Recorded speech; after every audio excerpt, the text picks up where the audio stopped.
We live in dark times, times not marked by war or famine, but by something far more silent and far more devastating, the quiet collapse of the human spirit. Today, the greatest battle is invisible. It's not fought with weapons, but within the chambers of the mind. It whispers in the silence of our rooms, in the stillness of our mornings. It has many names, but the one we hear most often is depression, a sadness that has no name, an exhaustion with no cause, a suffocating apathy that emerges even in the presence of beauty. Millions around the globe feel its weight. But what if this is not what we think it is? What if this pain, this void, this darkness is not an illness, but a signal? Hidden in the practices of alchemists who understood what modern science still resists. What if it is not your mind that is broken, but your energy that is blocked?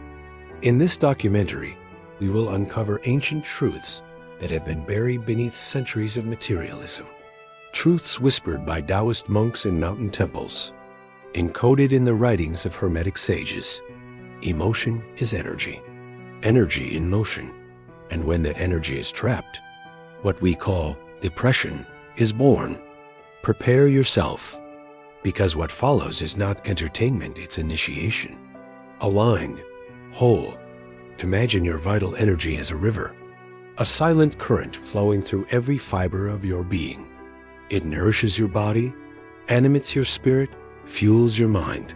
You don't see it, but you feel it. When it flows, you feel alive. But what happens when that river hits a dam? When rocks of trauma, weeds of doubt, and sludge of suppressed emotions pile up, the water slows, it stagnates. And in that stagnation, shadows form.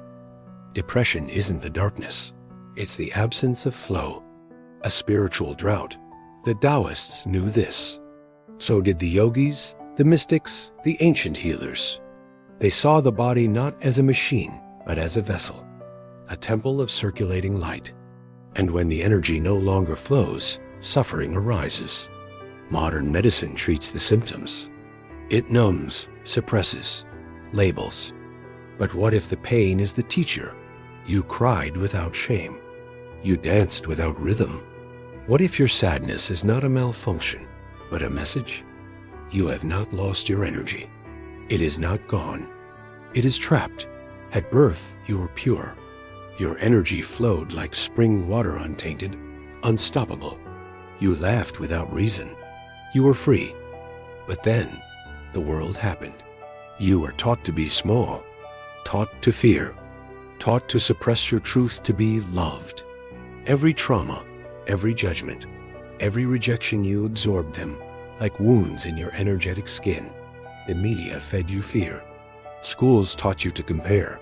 Society preached guilt, shame, perfection. Brick by brick, your connection to your true self was covered. And one day, you looked in the mirror and didn't recognize the person staring back. That emptiness you feel is not failure. It's a disconnection. But here is the deepest truth. The emptiness is not you. It's the fog around you. And behind the fog, your inner flame still burns. To dissolve the fog, you must first see it. If it's twisted, the signal gets distorted. Become the observer, the listener, the witness. Where does the sadness sit in your body? Your chest? Your throat? Your stomach? That's not random. That's where your life force is trying to speak. There are 3 layers where your energy gets blocked.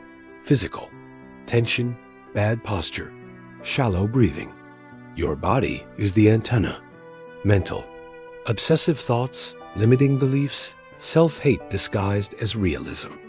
Emotional, unhealed wounds, childhood fears, ancestral pain you didn't even know you carried. To free yourself, you must feel where it hurts, and then breathe into that space. Let us begin. These are not mere techniques. They are sacred rituals passed through time, from master to disciple. Technique 1. The breath of illumination. Sit still. Inhale slowly through your nose. Fill your belly, not your chest. Hold for 5 seconds. Exhale gently through your mouth. 10 cycles.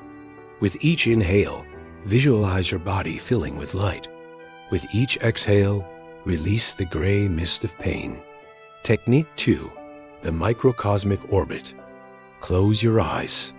Imagine a glowing golden sphere below your navel, your energy center. Inhale and guide it upward, along your spine to the crown of your head. Exhale and bring it down the front of your body, back to your navel. This is the eternal circuit, the loop that reconnects you to the universe within. Practice daily, and you will awaken the currents that lie dormant. Here's what the ancients understood. You are not your emotions. You are the sky. Your emotions are the weather. Let them pass. Don't cling. Don't fight. Just watch. Let the storm move through you. Franz Barden said, "Will is the fire that dissolves illusion. Still breathing, still awakening. Will, not force. Not control, but pure, conscious attention. When you observe your sadness, it begins to dissolve, because shadows cannot survive in the light of awareness. And then comes the sacred vibration, gratitude, not as a fake smile, but as an alchemical key. Before bed, find 3 moments from your day that brought even the smallest comfort. A breeze on your face, a bird in the sky, a warm sip of tea. Feel sincere appreciation. Become rooted, not because life is perfect, but because you're still here. Gratitude rewires your energetic field. It realigns your frequency, and frequency is destiny. Your energy body is not a metaphor. It is real, surrounding you, interpenetrating your physical form, invisible to the eye, but central to your vitality. To restore it, cold showers. They reset your nervous system and wake up your soul. Standing meditation. Feel gravity. Let the earth hold you. Morning sunlight. Absorb it through your skin. It feeds your etheric field with solar fire. Each act is a thread in the tapestry of your healing. Each one reawakens who you really are. And now, the final truth. Depression is not your enemy. It is your initiation. It is the call to go inward, to face the parts of yourself the world taught you to ignore. The dark night of the soul is not the end. It is the passage. Without the void, you cannot find the light. Without the descent, you cannot rise. Your suffering was never punishment. It was a message. And now, you're listening. Remember, what you feel is not who you are. What you carry is not your essence. Depression is an energetic veil, but behind it, there is flame, and that flame is eternal. So breathe, stand, observe. Remember, the prison was never locked, the door was never sealed, and the key was always in your hands. Welcome back to yourself.